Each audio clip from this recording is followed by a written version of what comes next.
It all started slowly. You know how it is, small things, nothing too alarming at first. Elizabeth, my wife of 6 years, began acting off. At first, I tried to brush it off. Maybe it was work stress. We all go through phases, right? But then those small things started piling up, and I couldn't ignore them anymore. She'd leave for work earlier than usual and come back late, claiming there were extra meetings or deadlines. I'd be sitting there, waiting for her to come home, and when she finally did, she'd barely acknowledge me. She was always glued to her phone, her face lit up by the screen while I sat across from her, feeling invisible. The laughter that used to fill our house gone, replaced by cold silence. I'm not proud of it, but one night, curiosity got the better of me. She'd left her phone on the kitchen counter, and as I was cleaning up, I noticed a message pop up. It was a short one, something like, "Can't wait to see you." My heart sank. I wasn't supposed to see it, but I did. The smile on her face when she read that message. I hadn't seen her smile like that in months. Not around me, at least. That's when the doubts started to creep in. At first, I tried to convince myself that it was nothing.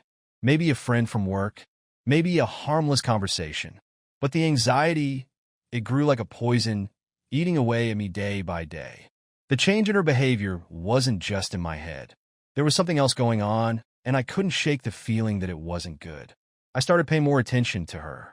The little details that I hadn't noticed before suddenly became obvious.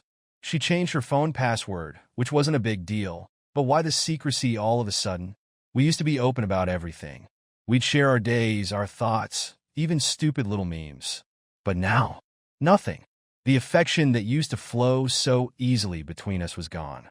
Every attempt at intimacy was met with a cold shoulder or some excuse about being too tired.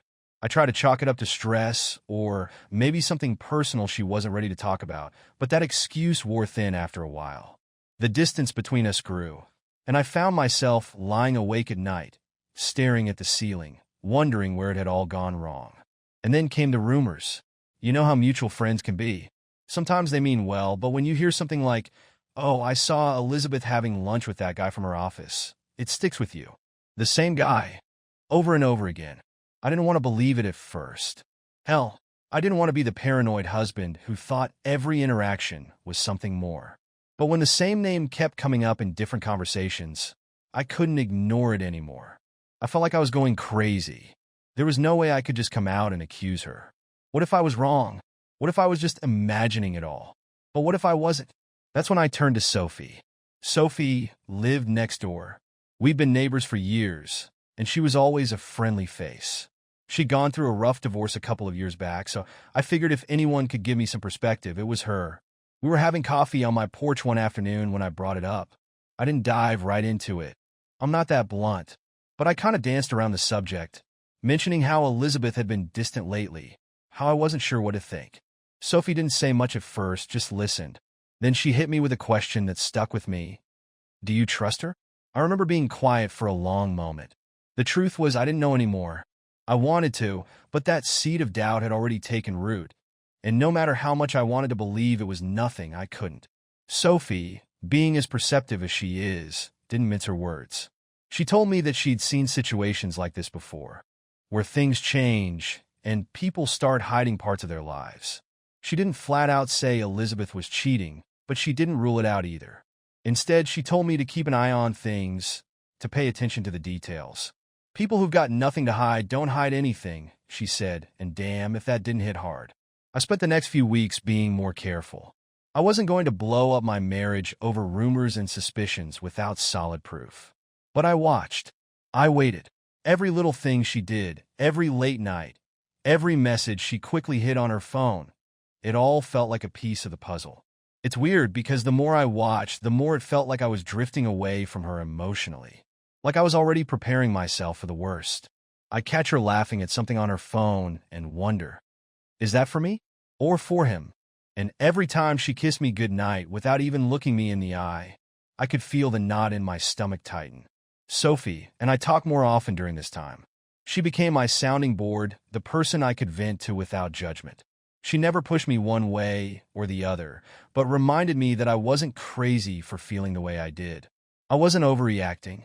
I wasn't imagining things. One night, After too many beers, I spilled everything to Sophie. I told her about the message I saw, the rumors, the coldness at home. I felt like an idiot for not confronting Elizabeth directly, but I didn't have the guts. Sophie didn't laugh. She didn't tell me I was stupid. Instead, she leaned in and said, "John, you need to find out for sure. Don't drive yourself mad over this. But be careful." And so, I became the detective in my own marriage, trying to piece together a puzzle I wasn't even sure existed. After that conversation with Sophie, things escalated quickly. It wasn't like I had planned for this to happen, but once the seed of doubt was planted, I couldn't just sit there and let it grow wild. I needed answers. I couldn't keep living in this weird limbo where I was constantly second-guessing everything Elizabeth did. It was driving me crazy, eating me alive from the inside out. Sophie had a way of making everything seem so normal, like it was totally reasonable for us to start keeping tabs on my own wife. I didn't even feel guilty about it, which, looking back now, maybe I should have. But when you're in the thick of it, when you're convinced your wife is sneaking around behind your back, guilt takes a back seat to survival. We started small. I didn't want to come off as paranoid or desperate, so the first step was to keep an eye on her phone. Every now and then, when she'd leave it lying around, I'd pick it up, scroll through her messages, check her social media. It's insane how quickly people forget that their phones are a window into their private lives. But Elizabeth was smart, smarter than I gave her credit for. Her messages were clean, too clean. No signs of anything suspicious. If she was talking to someone, it wasn't happening in her regular chats. Probably using some encrypted app or deleting everything right after. I don't know what frustrated me more, knowing that she was hiding something, or not being able to prove it. That's when Sophie suggested we take things up a notch. "You can't just wait around for her to screw up," she told me one evening as we sat on my porch. It was late, and the moon was hanging low in the sky, casting this eerie glow on everything. "You need to start tracking her movements. Be smart about this." At first, I thought she was joking. Like, what was I supposed to do, follow my wife around like some detective? But Sophie wasn't joking. She was dead serious. "We'll do it together," she said, leaning in closer, her voice low. "You're not in this alone." And that's how it started. Sophie and I began alternating shifts, watching Elizabeth. When I was at work, Sophie would keep an eye on her, and when I had time, I'd check in with friends or acquaintances to see where she was. It wasn't as hard as I thought it would be. Elizabeth's routine was predictable, except for the moments when she disappeared for those mysterious lunch meetings or late nights at the office. Sophie and I had this weird rhythm going. It felt like we were partners in crime, each one of us playing our part in unraveling the truth. We'd meet up afterward to compare notes, share what we'd learned. Over time, those conversations became less about Elizabeth and more about us. I can't pinpoint when it happened, but somewhere along the way, I started looking forward to seeing Sophie. She wasn't just helping me figure out my wife's betrayal anymore. She was filling a void that had been growing in my life for years. The more distant Elizabeth became, the closer I felt to Sophie. We'd sit on her porch or mine, drinking beers, talking late into the night. At first, it was just about Elizabeth, but soon enough, we were sharing deeper things. Our fears, our disappointments in life, and the things we wished we had done differently. She had this way of looking at me, like she understood everything I was going through without me having to explain it. Her eyes, damn, I hadn't had someone look at me like that in years. Not since before Elizabeth and I started drifting apart. It felt good to be seen again. One night, after a few too many beers, I let it slip. What if she really is cheating? What the hell am I supposed to do then? Sophie didn't even hesitate. "You don't just catch her," she said, leaning closer, her voice almost a whisper. "You get your own satisfaction. You deserve it, John. After everything she's put you through." Her words hit me like a freight train. The idea of revenge, of turning the tables on Elizabeth, hadn't even crossed my mind until then. But once Sophie planted that seed, I couldn't stop thinking about it. Why the hell should I be the one sitting here, tortured by her betrayal, while she's out there living her best life with some other guy? It wasn't fair. I deserved better than that. The more time I spent with Sophie, the more I realized how much I'd been missing in my marriage. It wasn't just about the sex, though let's be honest, that had been lacking for a long time, but about the connection, the intimacy. I hadn't had someone listen to me, really listen to me, in years. Elizabeth was always too busy, or too tired, or too distant. But Sophie? She was there, fully present, and I found myself getting lost in those late-night conversations, in the way she looked at me, touched my arm when she laughed. And yeah, I'll admit it, there was a part of me that liked the danger of it all. The thrill of sneaking around, not knowing what would happen next. It was intoxicating. We didn't just spy on Elizabeth anymore. We planned. We started mapping out the times when she'd be out, piecing together her routine, looking for patterns. It wasn't hard to see when she'd sneak away for lunch with that same guy from her office. I started recognizing his name when I heard it, even though Elizabeth never mentioned him to me. It was like we were building a case against her, and with every little detail, every late-night meetup, I felt more justified in what we were doing. Sophie became my rock during that time. I don't know how I would have gotten through it without her. We were in this together, and it wasn't just about Elizabeth anymore, it was about us. Something was growing between us, something I hadn't expected. One night, after another evening of investigating, Sophie and I were sitting on her couch, talking about life, when she suddenly leaned over and kissed me. I didn't stop her. Hell, I didn't want to stop her. In that moment, it felt like the most natural thing in the world. It wasn't just about Elizabeth anymore. It wasn't about proving her wrong or catching her in the act. It was about me, what I needed, what I deserved. And Sophie, she was right there, giving me everything that Elizabeth had taken away. The lines between revenge and desire started to blur. Sophie wasn't just my ally anymore. She was my escape. She made me feel alive again.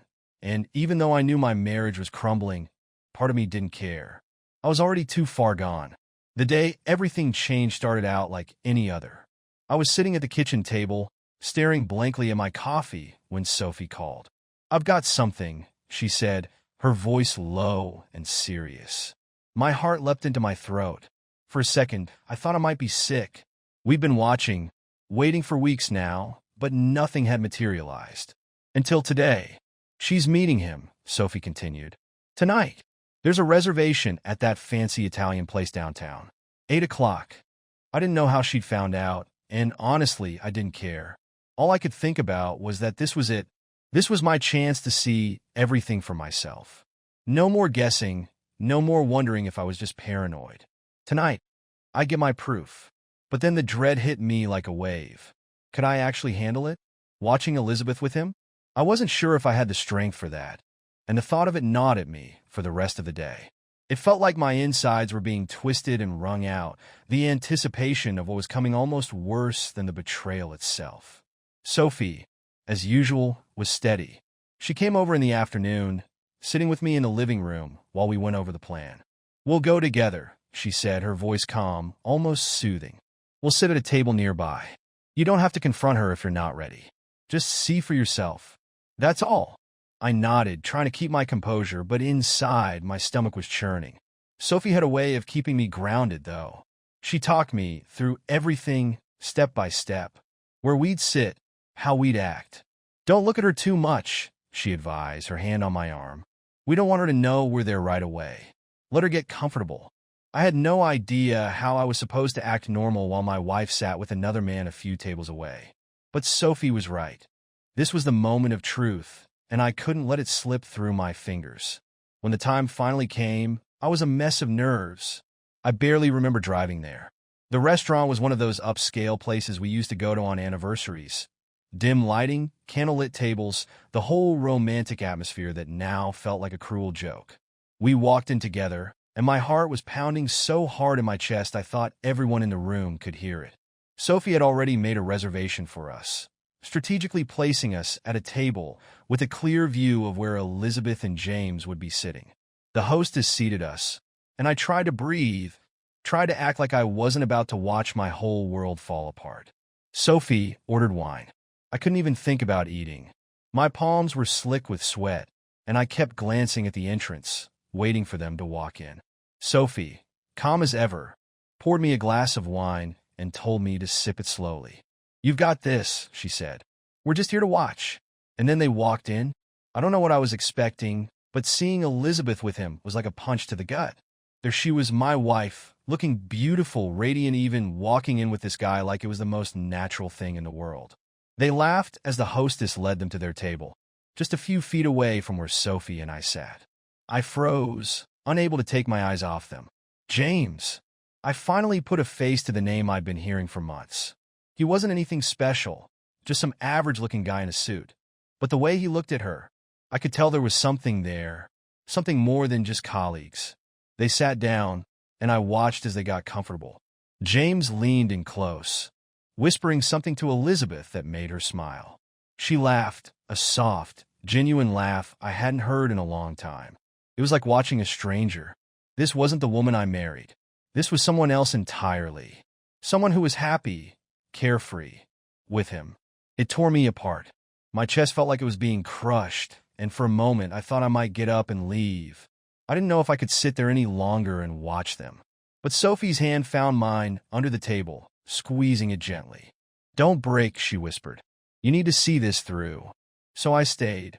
I watched as they held hands across the table, as James leaned in and kissed her on the cheek, as they smiled at each other like they were the only two people in the world.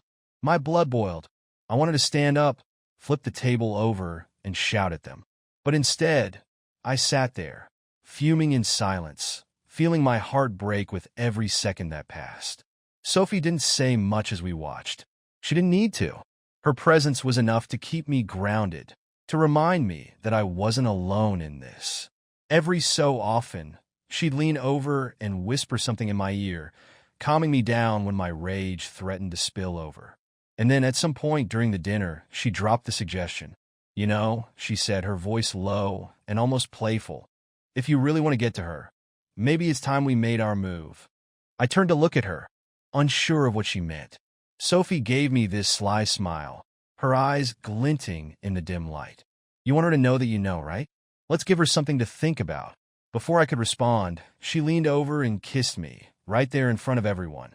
It wasn't just a quick peck on the lips. It was slow, deliberate, and calculated.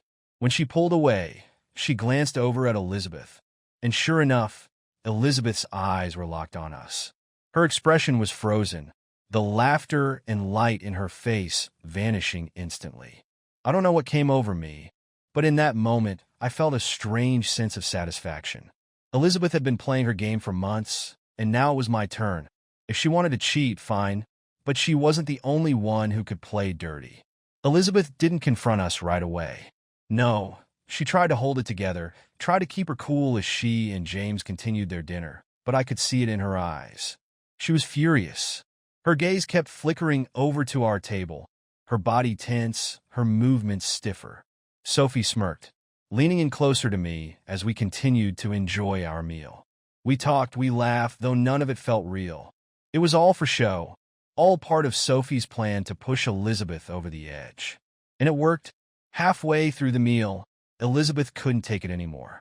She stood up abruptly, her chair screeching against the floor, and stormed over to our table. "What the hell are you doing?" she hissed, her voice low, but sharp enough to cut through the chatter of the restaurant. I looked up at her, calm as ever, and shrugged. "Having dinner. What's it look like?" Her eyes blazed with anger. "Don't play games with me, John." But this time, I wasn't the one playing games. Sophie squeezed my hand under the table again, reminding me that I had the upper hand now. Elizabeth's world was about to come crashing down, just like mine had months ago. As I sat there, watching Elizabeth's face twist in barely controlled rage, I couldn't help but feel a sick sense of satisfaction. The tables had turned.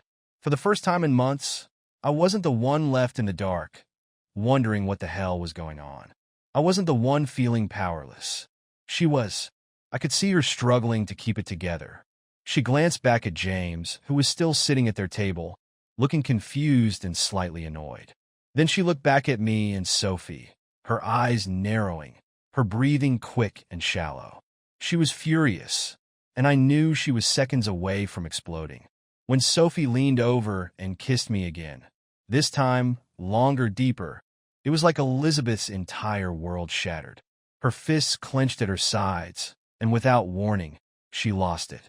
"Are you fucking kidding me, John?" she screamed, her voice cutting through the quiet hum of the restaurant. Heads turned. Conversation stopped. Suddenly, Every pair of eyes in the room was on us. I could feel the tension thick in the air, the anticipation of what was about to unfold. I didn't respond right away. I just sat there, letting her words hang in the air, watching as she came unglued in front of everyone. It was surreal, almost like I was watching it happen to someone else. Sophie sat back, calm as ever, a satisfied smirk tugging at her lips as she sipped her wine, completely unfazed by the chaos. Elizabeth took a step toward our table, her voice rising even louder. "You sit here, kissing her, while I'm with James. Are you seriously that pathetic? You think this makes you any better than me?" I finally met her gaze, my voice steady as I spoke. "No, Elizabeth. This isn't about being better. It's about the fact that you've been lying to me for months." She opened her mouth to argue, but the words didn't come. Instead, she stood there, her face red with fury, her chest heaving. People around us were starting to whisper, murmurs spreading through the restaurant as more and more eyes focused on our table. I could feel the collective judgment, the silent stares of strangers who were now spectators in the destruction of my marriage. "I'm not the one who's been sneaking around behind your back," I added, my voice low but firm. "You think I didn't know?" That was the moment she snapped. "You don't get to play the victim here," she yelled, slamming her hands on our table. Glasses rattled, and a couple sitting nearby flinched in surprise. "You're nothing but a spineless coward, kissing her in front of me like some fucking child. What, you think this is revenge? You think this makes you look like a man?" I could feel my pulse quickening, the heat rising in my chest. But before I could respond, Sophie stood up, cool as ice. "I think he looks like a man who's finally done with your bullshit," she said, her voice dripping with contempt. Elizabeth's eyes darted to Sophie, and for a second, I thought she might take a swing at her. The tension between them was palpable, like two predators circling each other. But instead of violence, Elizabeth turned her rage back on me. "You think this is over?" she spat, her voice shaking with anger. "You think you can just sit here flaunting this trash in front of me, and I'll just walk away?" That was when the staff stepped in. "Ma'am, we're going to have to ask you to calm down," one of the waiters said, approaching cautiously, like Elizabeth was a ticking time bomb about to go off. But she was beyond reasoning at this point. She shoved his arm away, her focus solely on me. "You're a fucking joke, John," she screamed. "You and your pathetic little revenge plot. You think I care? You think this bothers me?" Her voice echoed through the restaurant, and now the entire place had come to a standstill. People were staring, phones were out, recording, capturing every second of her meltdown. I could hear the clicks of cameras, the beeps of people sending messages. My heart raced, but I didn't stop her. This was her doing, and I wanted everyone to see it. "You're the one who destroyed us," I said, my voice steady but loud enough for the crowd to hear. "Not me." Elizabeth recoiled, her face twisting into a mask of contempt. But there was something else there too, something vulnerable, like she hadn't expected this to unravel so publicly, so completely. She took a step back, looking around as if realizing for the first time just how many people were watching. And then, like a switch had flipped, she turned and stormed out of the restaurant, pushing past the waiters, past James, who sat there in stunned silence. She didn't even look back as the door slammed behind her.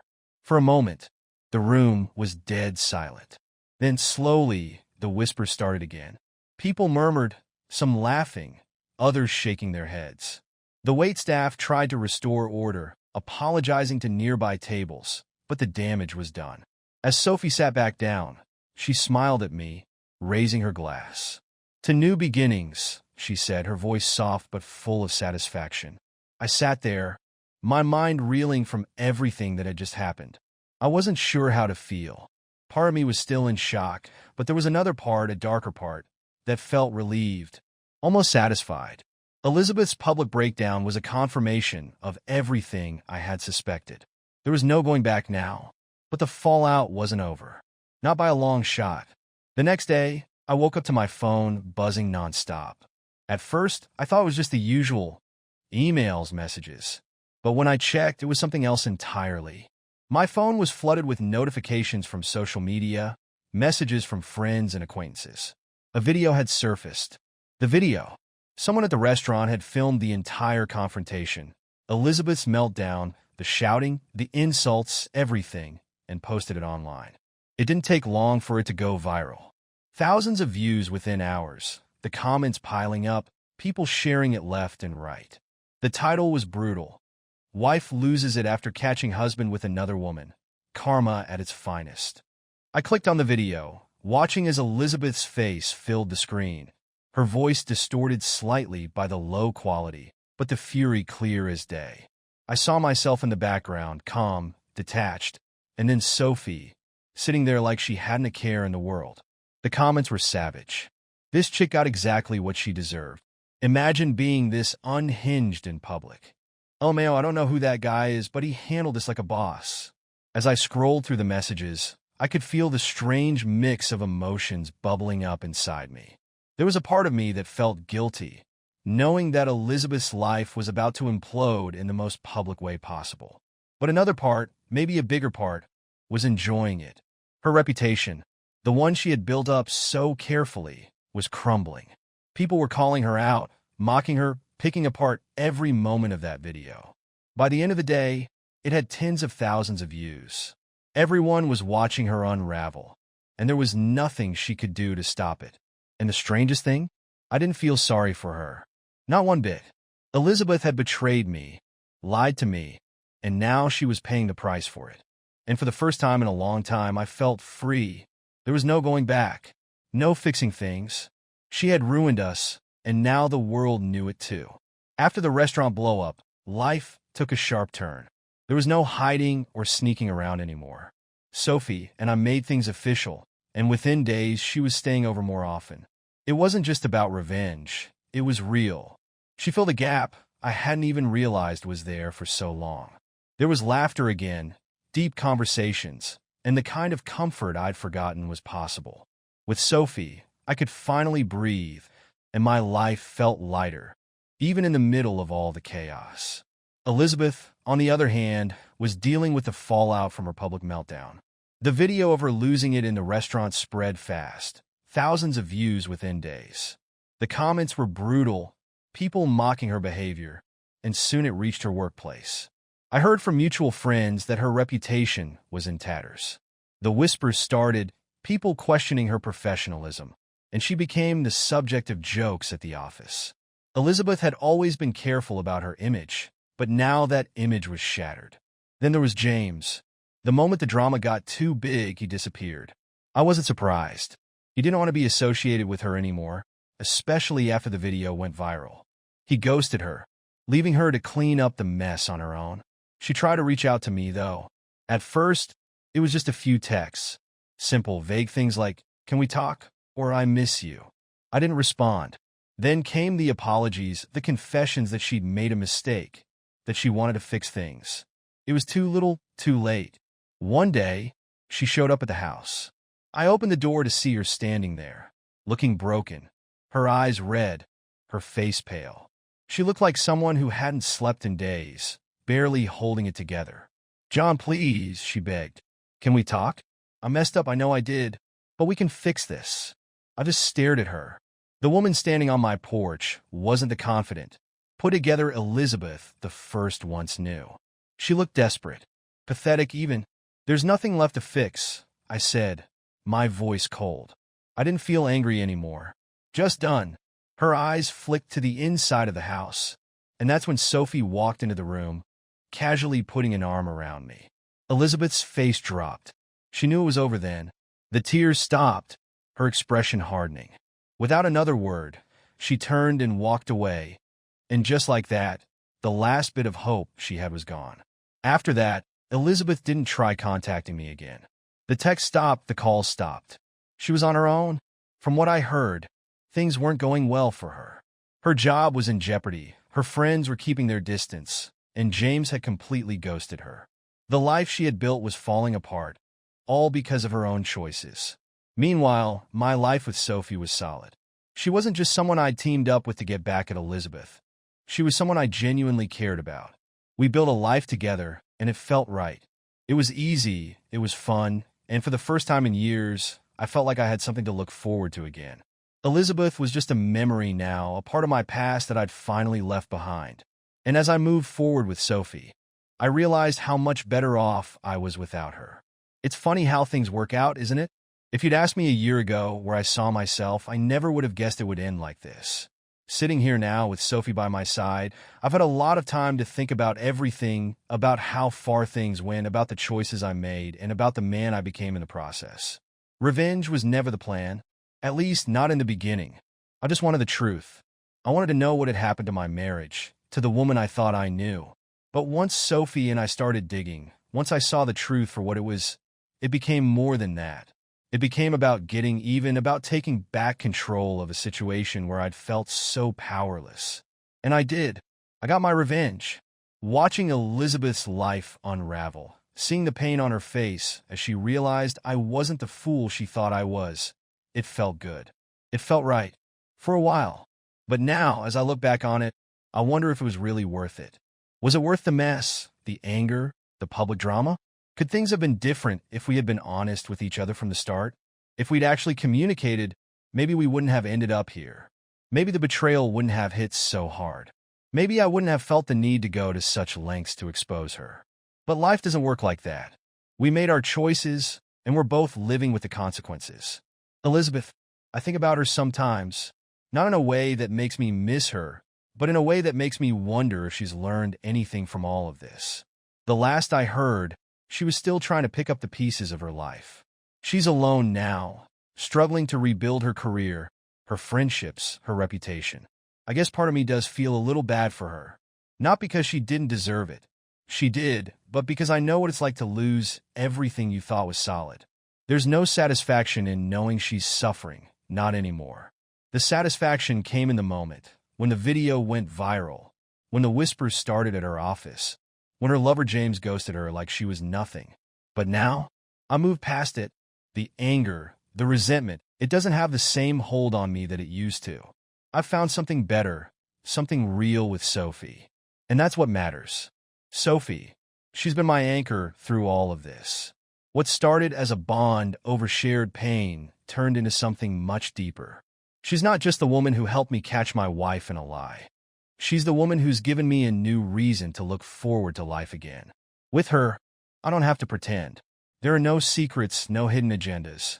Just us moving forward, building something new. It's strange how betrayal can open up possibilities you never imagined. If Elizabeth hadn't cheated, if we hadn't gone through that mess, maybe I'd still be stuck in a loveless marriage, blind to the fact that I deserve more. Sophie showed me that. She reminded me that life doesn't have to be about pain and resentment.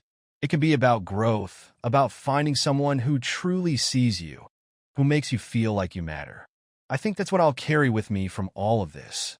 Not the revenge, not the satisfaction of watching Elizabeth's life fall apart, but the realization that sometimes you have to go through hell to find your way back to happiness. It wasn't pretty, and it sure as hell wasn't easy, but I came out the other side stronger. Wiser, maybe. I learned that I can't control what people do, but I can control how I respond to it. And I chose to move on, to let go of the bitterness, and to embrace the new chapter of my life. As for Elizabeth, I don't know where she'll end up. She's still out there trying to fix what she broke. Maybe she'll find a way to put the pieces back together. Maybe she won't. Either way, it's not my problem anymore. I'm done looking back. The last time I saw her, standing on my porch with tears in her eyes, I realized something. She wasn't the villain of my story. She was just another flawed person, like me, who made terrible choices. We both did. But the difference is I've learned from mine. I've moved on. She's still stuck in the consequences of hers.